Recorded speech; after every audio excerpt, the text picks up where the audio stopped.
guys! Have a nice day and thank you for watching English Carbon. So today po, try ko pong isama kayo sa trabaho ko para makita nyo po kung gaano kami karami at kung ano yung mga pinagagawa namin. Okay? Special treat ko po to sa inyong lahat. Tara! Okay guys, isang advantage ko today sa trabaho ko is because may libre pong transportation papunta dun sa Adj 110 sa Skydive Dubai. So somewhere in JBR area po yung trabaho namin. Pero nakatira po ako dito sa Burjuman area. Kasama ko si Ma'am Alma. Hi. Yan. Kahit mainit, she's the reason why she has to cover her face. So dito po yung abangan ng bus namin later. So sama kayo until sa pagsakay ha. Dahil sobrang init po sa labas. Swerte na meron kaming grocery na pwedeng pampalamigan. Eh mga suki rito yan. Cheers na lang po. Dito bumibili sila ng mga drinks. Eh dahil tago, pwede pong inumin. Kasi bawal nga dahil Ramadan. Kaya yan, ebidensya. Dito na yung bus. Everyday yan. Dan! Gawin naman saan? Uy! Pumunod ako. Si ano yun? Si... Sa taga-Hagendas yun. Hindi ko na lang siya pangalanan. Okay, first time nakita nyo na siya sa isa sa mga videos ko dati nung nasa airport pa ako. Ay Nick, gawin ka naman sa first day. Cesar, wala pa? Kulang pa ba? Kulang pa? Wala pa. Okay. Hello, my friend. Akala ko naman, camera. Kasi na magtrabaho ka na. So yun pong ginagawa niya, while on the way, nagpa-follow up ng isa pang bus kasi dalawang bus po yung papunta doon.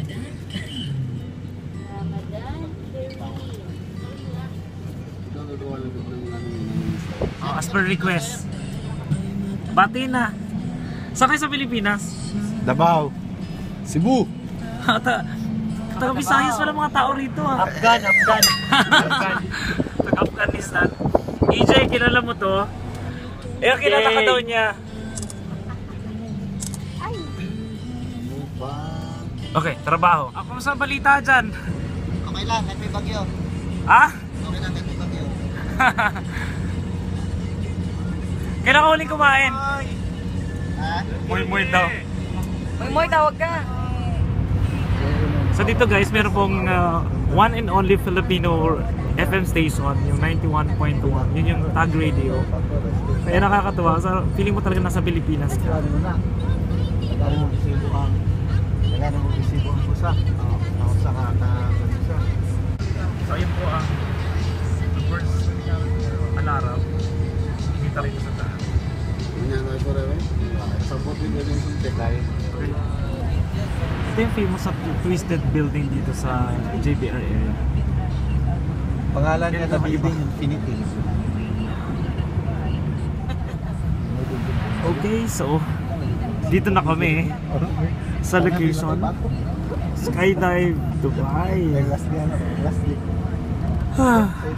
Trabaho na. Mainit ba? Ako lang back sa mo. Ikaw tira. Bili lang ko para kung sunod. Ready na kayo? Tulog na. Oy! Gising na. Okay. Hindi pa tayo mag-steam dito. Basta. Ito na. Nakunan na yung ano eh. Alin? Makita ka ba ko? Ito na. Bukas pa! So pahinga muna ng konti bago magsimula dun sa loob. Ito video natin si ate oh. Hello! Hi. Ayan, so maghahalo po puro Pilipino yung mga casual dito. Sino yan? Ako mo kasaktan. Aray ko, sabi sa'yo nananakit sa akin yung babaeng yan eh. Alikan kita. Guys, gusto ko ipakilala sa inyo si ate Margie. Margie ba? Yes. Ay, ano ba yan? Di naman masyado alam ang pangalan. Oo. Ate, ilang taon na po kayo? 43. See? Guys, ibig sabihin, if you are 43 years old or older, pwede ho dito sa Dubai. Tingnan yan, buhay na buhay. Isang kembot nga ate. Alive na alive. Oo naman. Feeling yan. Pero ilang taon na po kayo dito sa Dubai? 1.5 years. Si po pwede ho talaga. Siguro dito sa Dubai, ang kailangan lang talaga ng mga Pilipino na gustong magtrabaho abroad. Basta hindi ka maselan sa kung anong trabaho meron para sa'yo, may trabaho para sa'yo. pag masipag ka, merong naghihintay na trabaho para sa'yo dito. Okay? Provided na room para sa mga staff dito sa loob.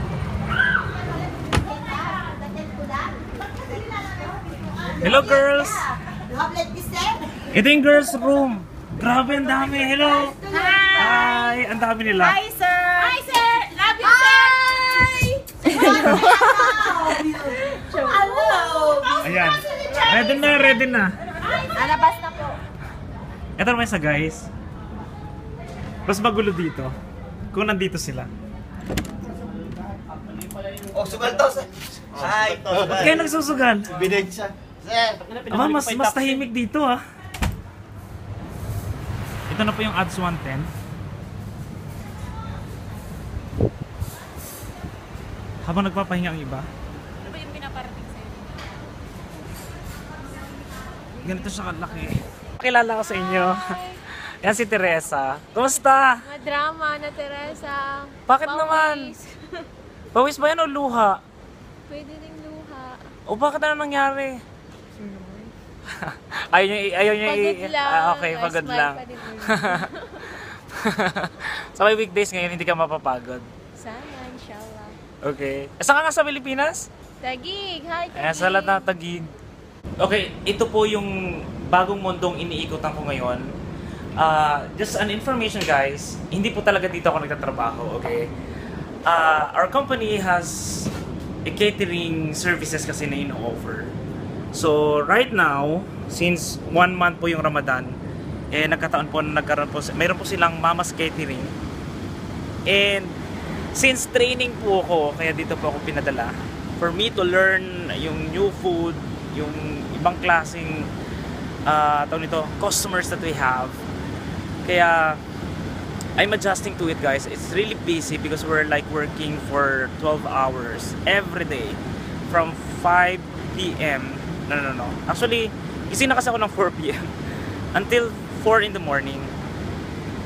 Kaya this is the reason why hindi ako makagawa ng vlogs sa YouTube channel ko. But then, what's good about this place, sobrang ganda ho ng paligid. Talagang ito yung the best place dito sa Dubai, JBR area, Panalo. FYI po, it's actually a mix of 3 groups, okay?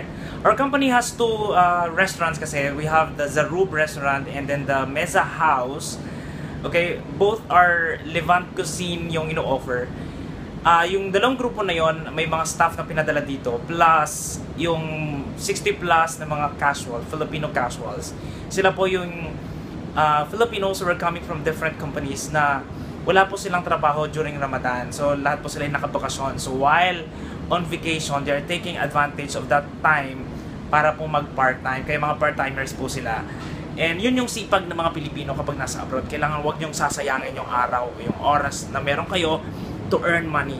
Because that's the reason why you are here abroad. To earn money, save money for your family and for your future. Ito na po yung taga-mesa sa room. Okay lang yan. Video pala yan? Video! Briefing na daw. Briefing na tayo, uy. Asan na sila? Hindi tayo. Sir, ang taas ng araw dito, sir. Oo nga eh. Pansin mo? Hello! Hindi, parang... Parang ano? Sir, ako din, para sumikat ako sa Pinas. Ay, ayan si Ev. ito- Sipag bro. Gusto ko yung hindi na ako kikilos. Ha? Ha? Gusto ko yung hindi na ako kikilos. Wow, napaka-inspiring na sinabi mo ha. Yan si Berlin, dapat sa tinutularan. Okay guys, so ito po, tapos na kami kumain for Tama ako sa ano. early dinner yon. Kaya nakabihis na lahat and ready for the event tonight. Exclusive po yata, Nestle?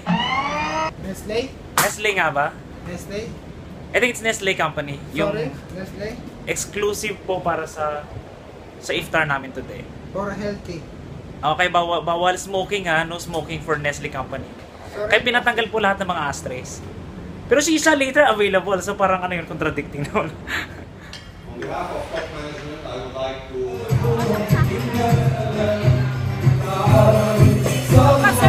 Yun sa room. Ay, sa room ka rin, di ba? Opo. Ang salita ka ngayon. Ano? Wala akong sinasabi. Mahirap ang buhay dito sa Dubai. Hindi nga. Anong meron? Goodness, feel na feel. Ano ba naman yan? Mekene. Mekene lang natin. Ang bait mo talaga na ikaw, pinakamabait na tao na kilala ko.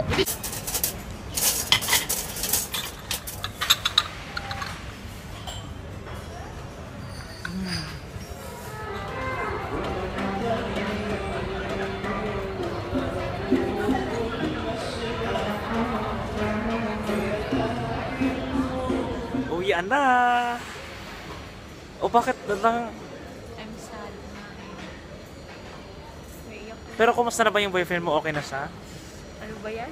Ka umiyak? Ano ka ba? Ganun talaga. Importante okay na siya ngayon, di ba? Ay, hindi pa ba siya okay? Di, magdasal ka. Ano ka ba? Prayer is... Walang makakatalo sa prayer. Okay? Naiyak na ako. O, tama na. Oh, kakainis ka. Bakit? Ano na yung pre, isang araw, isang iyak.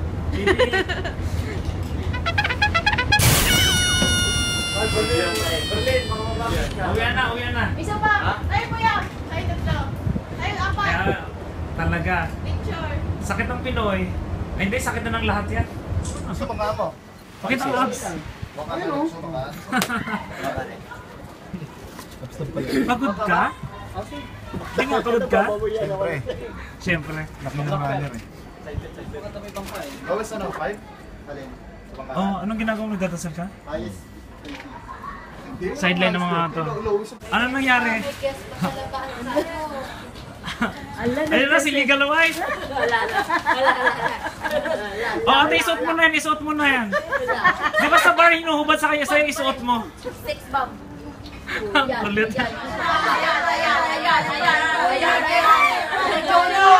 Pagalitan ka? Pagod? Kamusta araw nyo?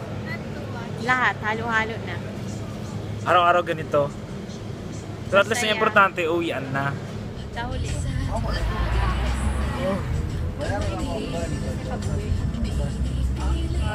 Paalam. Bye-bye, bye-bye, Nick. Natangan na uwi ito ng baboy, galing Pinas. Oh. Saan tayo ikot? Uwi na po. Bye-bye! Pero magkasama tayo ah. Okay. Bye guys, uwian na. Ate, nauna ka talaga?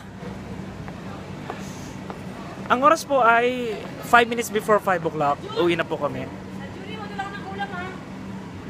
Ikaw ganyan ka. Ay, hotdog lang. Gusto na ni Rupa ng hotdog. Hotdog, saka itlog. Package ah. Okay guys, so finally po nandito na po ako sa building namin. At ang oras po ay alas 5 na ng umaga. Kaya pagod. Ito po yung normal na buhay ko dito sa Dubai. Masaya kapag kasama mo yung mga katrabaho mo. Pero during the time na nagtatrabaho na seryoso na kanya-kanyang mundo na, okay? Supervisor nila ako. So mga staff sila doon. They have to follow me but I have to respect also minsan yung pagod sila. And then I have to consider minsan yung tawag nito, yung iba-ibang posisyon nila na kung sino yung mas pagod, sino yung mas hindi. Kaya yon. So, pasok na ako.